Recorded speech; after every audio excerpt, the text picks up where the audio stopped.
Hai semuanya, apakah Anda sudah trading? Apakah Anda sudah mendapatkan profit dari trading? Atau jangan-jangan saat ini sedang mengalami floating yang sangat tinggi? Nah, itu karena Anda belum memahami basic-basic dari trading. Ikutin kelas yang kami adakan dari CTC, Anda akan belajar tentang basic-basic dari trading, mulai dari teorinya sampai ke analisa teknikalnya. Saya yakin dengan Anda belajar dari kelas trading, nanti Anda akan memahami basicnya dan Anda pasti bisa akan profit. Nah, untuk kelas tradingnya, Anda bisa hubungi nomor yang tertera di bawah ini dan pastikan Anda dapatin jadwal untuk kelasnya. Welcome to CTC, a professional team for our money. Halo bro, Halo. akhirnya ya nge-hostin lu lagi. Sebuah kehormatan. Waduh, bisa aja nih. Ensiklopedia kripto saya hostkan. Enggak ensiklopedia lah. Masih banyak yang lebih pinter lah. Kan gue cuma nge-wrap up berita seluruh dunia. Oke. Bro, ada berita apa nih mengenai Nih, kripto hari sebentar ini? nih tumben nih. Yang nge-hostin gue bukan Ko Ari nih biasanya. Lu spesial guys, gue udah kangen banget sama lu bro. Oke. Aduh, baru dateng langsung dihajar nih. Baru selesai Imlek. Langsung aja udah bro. Kita marketnya kan udah gatal-gatal nih, udah mau perbaikan sedikit sebenarnya kelihatannya nih. Aduh, gimana ya? Gimana? Sebenarnya gini sih ya. Kita mulai dari bulan Januari lah ya. Bulan Januari itu kan sebenarnya dari akhir tahun kemarin lah. Dari akhir tahun kemarin itu kan memang lagi jelek-jeleknya kripto ya. Oke. Ditambah bulan Januari tuh sempat ada berapa kali. Udah pokoknya biangnya nggak lain nggak bukan lah bank sentralnya Amerika. Nggak lain nggak bukan dari situ. Nah, Januari itu sempat ada berapa kali dia bilang si The Fed itu istilahnya mau bikin keputusan yang agak hawkish ya, yang agak sedikit kontroversi, tegas lah. Maksudnya sempat bilang, oke, gue mau naikin bunga. Nggak lama, ya ntar dulu deh. Nah, tanggal 26 nih, si bosnya nih, si Jerome Powell bilang, sementara bunganya kita tahan dulu. Oke. Jadi belum ada nih rencana naik bunga yang sampai rencananya 3 kali dimulai dari bulan Maret kan. Rencananya itu di bulan depan nih. Kalau ngomongin aslinya ya, rencana awalnya. Tapi ditahan dulu. Nah, di sini kita ngomongin si tapering dulu ya, si tapering dan teman-temannya dulu. Di sini ketika The Fed ini bilang di hold dulu nih kenaikan suku bunganya, imbasnya cukup bagus. Maksudnya tapi ya kita nggak bisa bilang selamanya ya, karena abis ini kita ngomongin alasannya, tapi ya kita bisa bilang ini cuma sementara, karena terbukti nih sekitar 2 hari yang lalu ya, kemarin atau 2 hari yang lalu emas itu cukup menguat. Oh, iya. Menguat 10 poin loh. Per troy ounce itu kan lumayan. Tapi nggak lama turun lagi, sempat menguat terus turun 10 poin. Sorry, bukan menguat 10 poin, sempat menguat terus turun 10 poin. Nah, di sini juga mirip-mirip di kripto nih. Sempat kemarin kan loyo lah ya dengan adanya kebijakan si The Fed ini yang bilang, "Oke, kita hold dulu." Ya, cukup terbantu lah. Cukup kekerek. Sempat hampir pulih kan. Cuma memang waktu itu sempat 2 hari yang lalu ya, sempat jatuh tuh ke 43.000 lagi.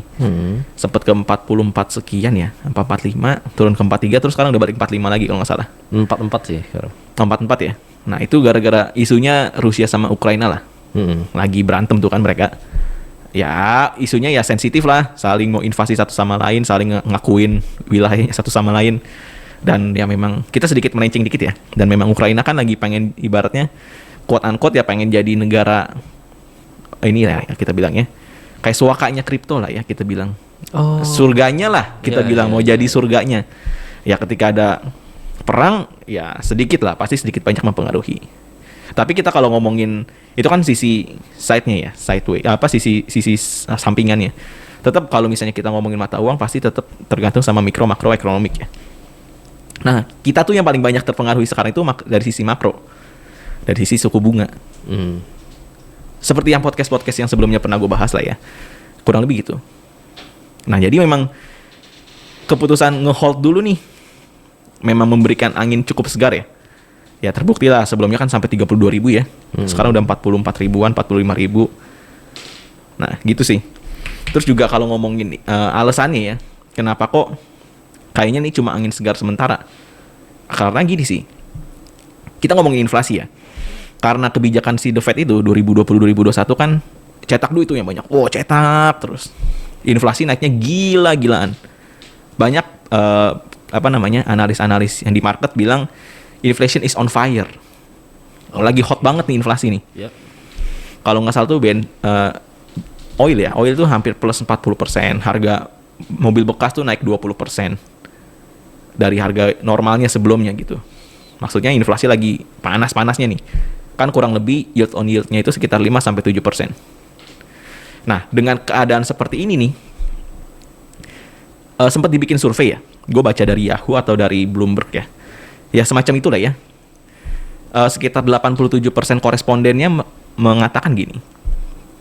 The Fed itu punya 2 mandat poinnya. 1 jaga ketenaga kerjaan, 1 jaga stabilitas harga. Nah, ketenaga kerjaannya di US ya udah cukup stabil nih. Oke. Angka unemployment-nya itu sekitar 4%. Ya cukup rendah lah ya dibanding kita. Nah, tapi ngomongin stabilitas harga nih. Malah ningkat ya. Justru Tadi lu bilang itu kan. Betul, mereka malah masih belum bisa nih ngejaga stabilitas harga nih di sana. Yang dimana banyak orang berpendapat, yang 87% tadi berpendapat The Fed bakal kemungkinan ngasih 3 opsi nih. Ya, yang gak lain gak bukan lah yang kita udah sering banget ngomongin. Tapering, naikin suku bunga, sama ngurangin pembelian bonds. Istilahnya ngurangin apa ya? Surat hutang negara. Aset lah ya, aset Ya. Aset di balance sheet-nya mereka. Gitu sih kurang lebih.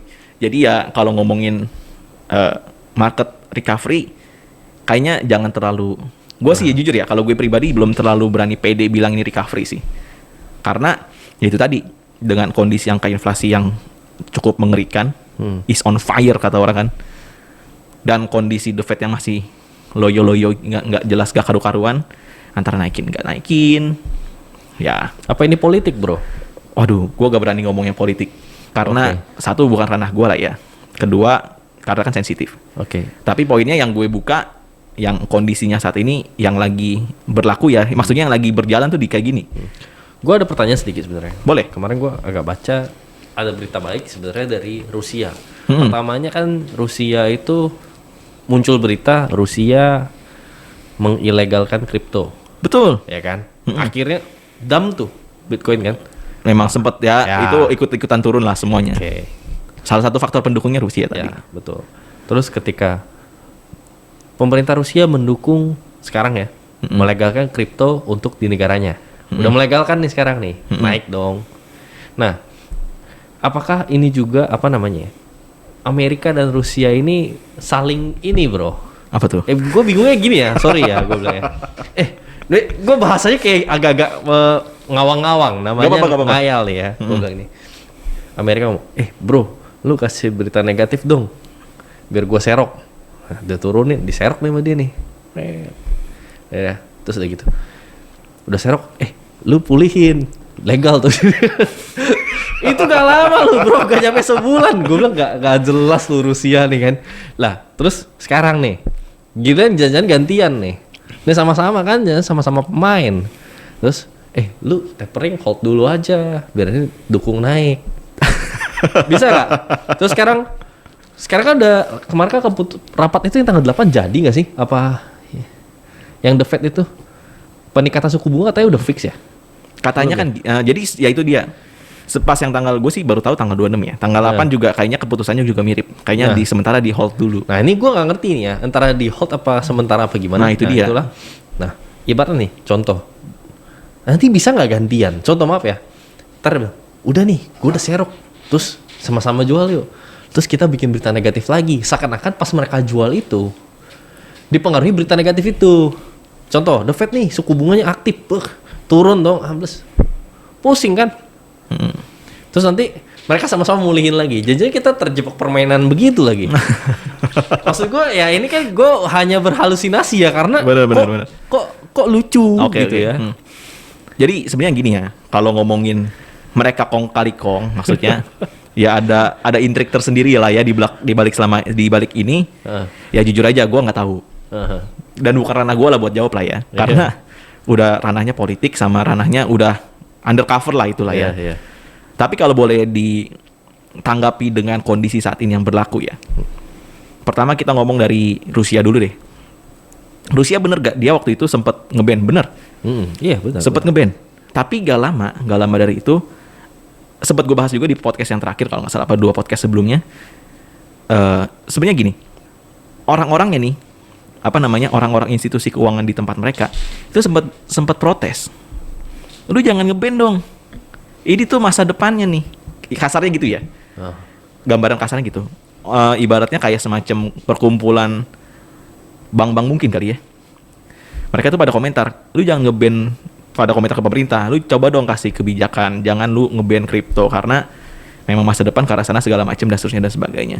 Nah, sepertinya bisa jadi itu menjadi bahan pertimbangan pemerintah mereka buat ya oke, sementara kita legalin dulu. Nah, itu sih. Tapi kalau misalnya mereka sampai kong kali kong antara Rusia dan US, nah itu kita nggak tahu lah ya. Sebenarnya gue ngerasa kurang ajar bro. Maksud gue gini loh. Kalau bahasa lu bilang, ya udah sementara kita legalin dulu. Lu kan kurang ajar bro. Maksud gue gini. Ya nggak literally. Maksudnya ya udah gue legalin dulu. Maksudnya bisa jadi karena pendapat orang yang bilang, oke, legalin dulu gitu ya. Iya. Pendapat rakyatnya ini kan bukan pendapat rakyat kayak kita bro. Ini kan gue ngerti. Bos-bos bank gitu. Coba maksud gue gini. Sekarang gini. Lu legalin lah. Mungkin karena mereka nge-hold di situ. Bisa jadi. Nah, terus sekarang nggak tahu sih tapi. Sekarang gini, ntar udah harga udah market tertinggi. Contoh, ya. Kita gimana ya supaya kita bisa dapat serok harga bawah? Ya kita bikin ilegal lagi aja. Kan maksud gue kayak permainan. Loh, maaf ya. Lu ingat kan, China berapa kali setiap tahun itu bilang dia melegalkan kripto, dia pegang Bitcoin berapa banyak? Ya sebenarnya gini sih ya. Kalau udah ngomongin sampai sedetil itu ya, apakah memang pemerintahnya main busuk? Nggak, ini gue nanya ya. lu aja. Mungkin gak di konspirasi gue, apakah di belakangnya sesebel itu? Bro, lu naikin lah, lu turunin lah gitu kan. Jujur sih, kalau nanya pendapat gue jujur gue bakal bilang jujur terus terang gue gak tahu. Kalau misalnya apakah ada konspirasi di balik itu ya. Cuma yang bisa gue tanggapi adalah ya tadi, maksudnya ada nggak kemungkinan si Rusia itu ngelegalin, alasannya apa? Apakah memang karena kong kali kong sama US kah? Ya itu kita nggak tahu lah kalau yang itu ya. Nah tapi kalau menurut gue, karena yang gue sempat bahas beberapa podcast yang sebelumnya itu, ya memang itu banyak asosiasi keuangan lah ya, asosiasi dari Rusia ya, dari Rusia itu banyak yang protes ke pemerintahnya. Jangan dong, jangan diinin. Apalagi waktu itu Rusia itu sempat ngelegalin ETF-nya kan, kalau nggak salah. Kalau ETF-nya aja udah dilegalin, tiba-tiba diilegalin kan berarti lucu. Itu yang tadi gue bilang. Uang masyarakat kan udah masuk ke sana. Iya. Nah, kan maksudnya ETF itu kan produk derivatif ya. Uang masyarakat udah masuk ke sana. Lu jangan sembarangan lu ilegalin gitu, terus kemudian lu legalin apa segala macam. Itu yang gue maksud tadi. Bisa jadi di situ ya bahan pertimbangan. Bisa jadi ya. Itu jadi bahan pertimbangan pemerintah sana buat oke, ya gitu. Nah, tapi kalau ngomong sampai di balik itu ya gue nggak tahu deh. Angkat tangan dah kalau yang itu. Ya gue bengawang-awang aja. Soalnya nih kayak juga itu dipermainkan sekali bro. Betul. Terus kedua ngomong US ya. US ngomong tapering apa segala macem. Kita ngomong kondisinya dulu ya. Kondisinya itu kan waktu 2020 ya. Itu udah kayak semacam mini kiamat. Wah semua orang pokoknya udah seakan-akan tuh besok hari itu udah nggak ada lagi. Seakan tuh besok wah dunia tuh udah runtuh lah. Waktu itu 2020-2021 itu. Waktu awal pandemi. Jadi semua orang yang punya duit tuh tahan punya duit. Jangan ada yang itu. Sedangkan kan ya gue sering cerita ini sih berkali-kali di beberapa podcast ya. Sedangkan kan pemerintah ekonomi itu kan harus muter. Duitnya di hold, nggak ada perputaran nih. Pemerintah mesti recovery, mesti beli vaksin, mesti beli ya macam-macam lah buat ngebantu masyarakatnya. Nah di sini ya jadi ini apa namanya? Ya jadi mau gak mau ya pemerintah harus cetak duit. Cetak, terus memperbanyak beli bonds, beli surat utang supaya mereka dapat pemasukan juga. Ya maksudnya cari ladang duit sebanyak-banyaknya gitu. Logis karena duitnya yang beredar aja berkurang. Karena banyak orang tuh kayak kiamat yang tadi gue bilang, ditahan semua. Nah, ketika udah dicetak nih duitnya nih, kan ada impact-nya dong, ada apa namanya ya? Ada hasilnya. Hasilnya apa? Ya inflasi mau gak mau, doyan gak doyan. Nah ketika inflasi ini udah mulai kayak kuda liar nih, udah mulai gak terkendali nih, pemerintah ya mau gak mau harus sebagai bank sentral ya, sebagai pengendali uang di publik Amerika itu harus ngambil keputusan dong. Jangan sampai masyarakat itu kehilangan kepercayaan. Ya jadi ya serba salah juga sih ya, maksudnya ya gue bikin keputusan tapering tapi market kebakaran, gue nggak bikin tapi inflasi naik gila-gilaan. Ya jadi ya pasti ya kalau misalnya ngomong berpengaruh ke market kripto nggak pasti pengaruh. Kenapa sih bro? Bisa direct banget gitu loh. Maksud gue gitu. Gue pertanyaannya kok agak gimana ya? Gue agak-agak sepengaruh itu kah Amerika dan Rusia? Karena mungkin kalau gue ngertinya mungkin gini. Sepengaruh itu karena mungkin yang transaksi kripto banyak kan warga negara Amerika dan Rusia. Tapi mengapa kebijakan di sana sangat mempengaruhi bro marketnya gitu loh? Kenapa bisa sangat mempengaruhi ya? Karena ya satu, mereka ya negara paling gede lah ya. Oke. Ekonominya cukup disegani lah. Oke. Makanya mereka kalau sampai bikin keputusan apapun, pasti kemungkinan besar tuh banyak yang ngikutin. Oke. Ya kayak contoh Oh, kebijakan. bisa diikuti negara lain ya yang ditakutkan ya. Betul. Oke. Kebijakan paling gampang, kebijakan US nge-hold tahan bunga naik. BI ikut-ikutan tahan bunga 3,5 sekarang. Gampangnya gitu. Oke.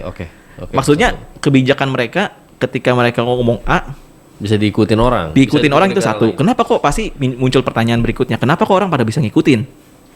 Ya karena mau gak mau nih.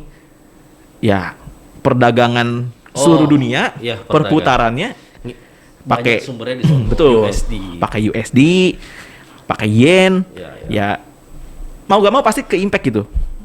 Oke, Karena itu oke. kan mata uang negaranya mereka kan. Satu. Kedua, Mereka maksudnya gini, contoh USD, mata uang negara US. Ketika mereka bikin kebijakan yang berpengaruh terhadap currency-nya mereka, pasti ya bererotan dong itunya. Ini kayak kita bilang chain reaction lah, reaksi rantai nih. Jadi satu kebijakan dibuat, wah pasti bererotan kemana-mana. ya kalau gitu gue nyambunginnya gini.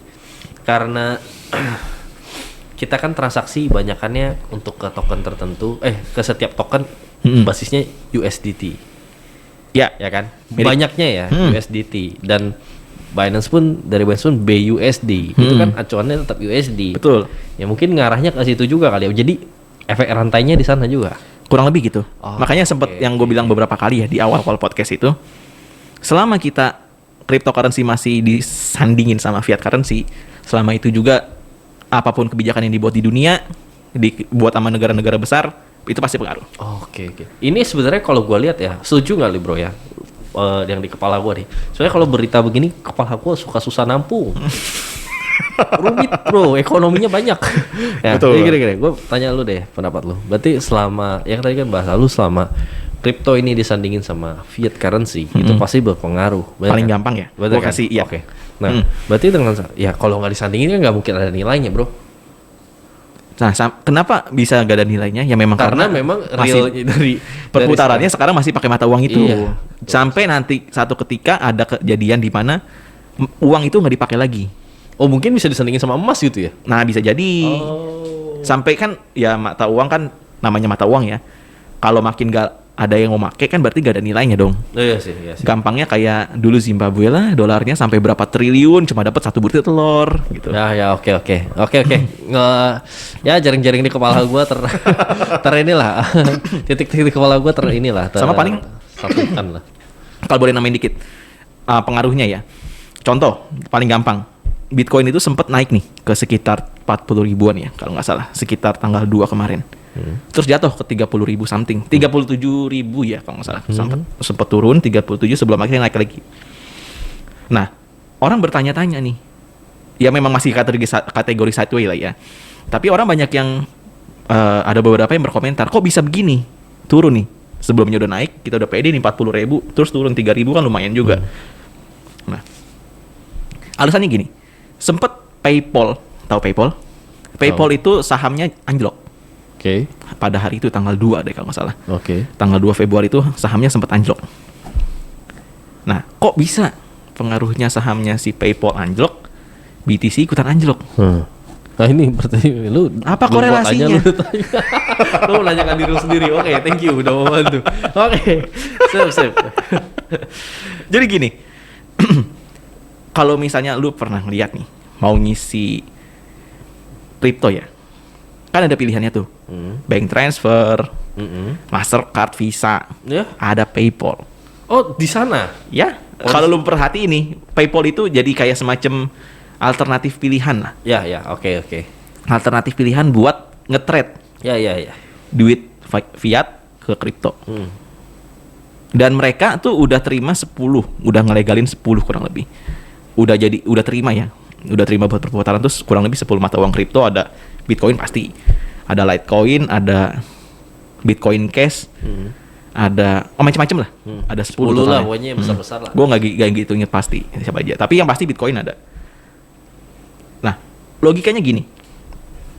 Kalau perusahaan segede itu ya, udah terima si kripto itu, dan juga dia menjadi salah satu alternatif nih, yang gede nih, buat pertukaran. Ketika sahamnya jatuh, adalah pasti sedikit impact ke mereka. Maksudnya gimana ya? Saham perusahaannya goyang nih. Ya ini agak sedikit jauh sih ya. Tapi Iya, korelasinya ketika tapi gue ngerti kok, dia akan nge-relate gitu loh. Relate, Karena pasti memang relate. dia Karena part of bagian dari Betul. transaksi kripto. Betul. Nah, intinya itulah. Karena gue usah disasar rumit, Bro. Kepala gue juga ada kantong-kantong nih. tapi kurang lebih gitulah ya, maksudnya. Benar. Segala sesuatu di dunia ini saling mereka relate lah. sudah jadi bagian dari itu, transaksi itu setiap harinya gitu, benar kan? Betul, ketika ibaratnya kepercayaan sahamnya jatuh, melorot, ya pasti bakal berimpact sedikit banyak ke sini juga. Karena kan yang namanya megang sahamnya PayPal nggak cuma investasi di sana. Ya, setuju. Ada kemungkinan juga well gede investasi di kripto juga. Ya, betul. Ya ketika sahamnya melorot, wah kenapa nih? Pasti pikirannya tuh udah saling korelasi gitu. Ini kenapa kok bisa melorot? Kok ini kemungkinan bisa melorot juga nggak? Apakah gue harus bakal tahan terus atau gimana dan seterusnya dan sebagainya ya. Seperti itu sih kurang lebih. Oke. Sip deh. Nah paling ya gue nambahin ada beberapa ya. Apa tuh? Ya faktor pendukung rally ya. Rally maksudnya? Pendukung harganya lumayan naik lah. Oh, oke. Naik. Beberapa ini. Salah satunya itu pernah dengar KPMG? KPMG, oke. Ini Ya, salah satu auditor kan? Yes, ya. Jangan bilang auditornya lah ya. Perusahaan audit. Dia terkenal memang karena auditnya. Oke. Mirip kayak Ernst & Young lah ya. Ya. Tapi dia kurang EY. lebih kayak perusahaan institusi keuangan lah kita bilangnya. Oke. Jadi jangan kita lihat auditnya doang nih. Auditnya memang terkenal banget. Ya. Kan Big Four kan, EY, Deloitte, KPMG, ya, pokoknya itulah. Tapi kita jangan lihat dari auditnya. Tapi kita lihat dia sebagai institusi keuangan. Ya semacam kayak manajer fund juga lah pasti kurang lebih. Dia itu baru ini sekitar tanggal 7 kemarin apa? Dia tuh sempat kasih berita. Dia itu menambahkan Bitcoin plus Ethereum ke dalam balance sheet-nya mereka. Oh. Ke dalam portofolionya mereka lah. Kurang lebih gitu. Wow. Nah, kebayang kan? Maksudnya perusahaan gede nih. Sebelumnya kan waktu beberapa bulan yang lalu memang perusahaan gede mulai ketar-ketir nih. Ini kebijakan pemerintah gimana nih? Maju mundur. Nah, tapi ketika ada perusahaan gede lagi nih, KPMG bilang, ya nih gue masukin ada portofolio gue nih dalam bentuk BTC dan Ethereum ke dalam balance sheet gue, kepercayaan orang pasti bakal meningkat. Yes, benar. Karena Sekelas itu loh. Sekelas. Apalagi cuma gue yang receh katanya kan gitu. Mereka kan mereka kan ya lumayan megang AUM-nya kan gede ya, asset under management mereka kan gede, kurang lebih gitu. Terus juga ETF ya, kita ngomongin sedikit ke ETF. ETF itu ya derivatif lah, produk turunan dari kripto. Sempat gue bahas juga sih di beberapa podcast yang lalu tuh yang Valkyrie ETF. Itu dilegalin akhirnya sama Nasdaq. wow. Bisa ikut ke dalam bursanya mereka. Wow. Sebelumnya tuh belum bisa ikut. Masih ngawang-ngawang nih. Ini ETF memang sempat dibilang bakal dilegalin. Tapi masih belum jelas. Akhirnya waktu itu sempat terima mereka tuh Grayscale apa kalau nggak salah. Tapi ya baru-baru ini kok Nasdaq tuh bilang nerima mereka lah. Tapi perusahaan yang diterima ya, yang dibundling ke dalam ETF-nya itu perusahaan-perusahaan mining. Jadi gini, 80% asetnya, kurang lebih ya, 80% asetnya digenerasi, 80% dari profit digenerasi dari 50% profitnya dari sini, dari perusahaan mining. Oke. 20% lainnya yang di dalam bandingan ETF itu masuk ke perusahaannya mereka sendiri. Jadi ya itu ya sedikit complicated sih ya. Tapi maksudnya poin yang mau gue sampein adalah ETF itu dilegalin di Nasdaq. One kind of lah. Ya kan? Salah satu efek mendukung lah ya. Maksudnya bursa segede Nasdaq nih, ya kan? Bukan bursa yang receh-receh. Sebenarnya berita positif lah ya yang Lumayan mendongkrak. Kripto. Oke. Terus juga tanggal 9 kemarin baru aja breaking news. Nggak breaking news banget sih, ini udah seling 2 hari ya. Apa namanya? US tuh abis nyita kurang lebih 36 miliar USD dalam bentuk BTC. Wow. Hasil pencurian. Jadi gini, jadi ada orang yang nyuri di sebuah exchange, hacking di apa ya? Apa? Aduh, Bitflex ya kalau nggak salah namanya. Ya, oke lah, ya pokoknya sebuah exchange lah. Iya. Terus ketangkep lah orangnya, bahasanya lah. Ya. Ya kan? Nah, disita tuh. Disita. Sama negara ya. Ya, ujungnya masuk ke negara apa gimana gua nggak tahu lah ya. Kita Sudah tutup lah, mata. Kita tutup mata kali yang itu. Iya. Tapi poinnya apa yang membuat orang-orang tuh jadi lebih confident ya ketika masuk ke kripto, karena salah satu petugasnya bilang gini. Kripto itu udah bukan safe haven aset lagi buat para penjahat. Buktinya ini ketangkep. Oh. Ya ini sih nggak separah, ini kan mikro ya. Maksudnya yang kecil-kecil lah, nggak separah makroekonomik sih punya tapering the Fed dan penurunan bunga dan teman-temannya ya. Tapi sedikit banyak menambah kepercayaan. Iya, sebenarnya ini masalah kepercayaan masyarakat aja sih. Iya, sama paling ya terakhir ya kita bilang si Samsung lah ya. Samsung kan ya perusahaan handphone lah ya, elektronik. Mereka tuh yang di seri flagship terbarunya bilang bakal nyediain dalam tanda kutip itu dompet khusus, di mana mereka bisa, penggunanya tuh ya yang punya handphone itu bisa nyimpen kripto di sana. Wow. Ya ini juga berita kecil lah ya dibanding sama The Fed punya tadi bunga ditahan dulu. Ya ini salah satu berita pendukung lah, kita bilang market ya masih mungkin masih ada angin segar ke beberapa bulan ke depan gitu. Jadi, tapi apakah memang bakal jatuh atau enggak, kita lihat keputusannya si bank sentralnya dulu. kalau berita terakhir ini berita menyegarkan untuk pecinta kripto dan pengguna Samsung. Kalau mereka itu bagian dari dua, wah bagus, wah salah. Ya tapi maksudnya poin yang dilihat di sini kan, bener-bener. Tapi ya poin yang dilihat di sini adalah gini sih. Ketika perusahaan segede Samsung nih ngeluarin HP bisa buat nyimpen kripto tanpa perlu repot-repot download aplikasi dan tetek bengeknya. Ya, Ya. sebenarnya ya itu. Ya Salah satu angin segar lah. efek brand. Betul. Kayak waktu tadi lu bilang sebut KPMG, terus sekarang Samsung ya.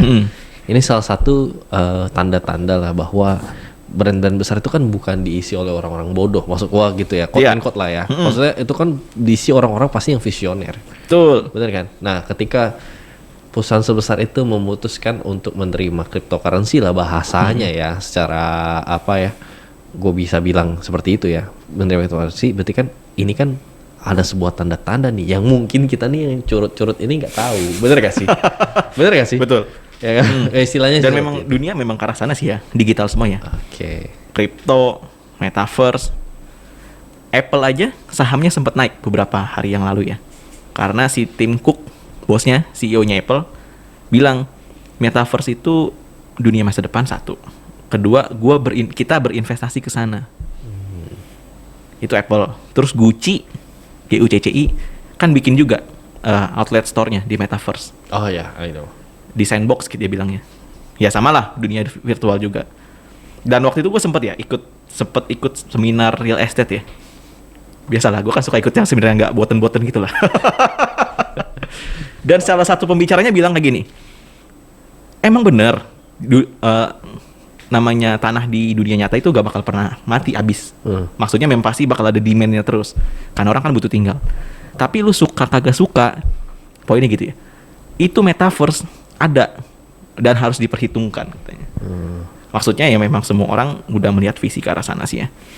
Jadi ya biarpun sekarang kondisinya lagi babak belur nih, dengan kondisi makroekonominya si Bank Sentral Asia, Bank Sentral Amerika. Waduh, Pusing kepala gua. Mau brand. Bank Sentral Amerika, sorry maksud gua. Dengan kondisi Bank Sentral Amerika yang masih, itu disensor tadi ya yang tadi. Gua jadi kagak jadi insecure. dengan Bank Sentral Amerika yang masih belum jelas nih keputusannya seperti apa, ya kita masih bakal mengalami naik turun yang lumayan lah. Oke.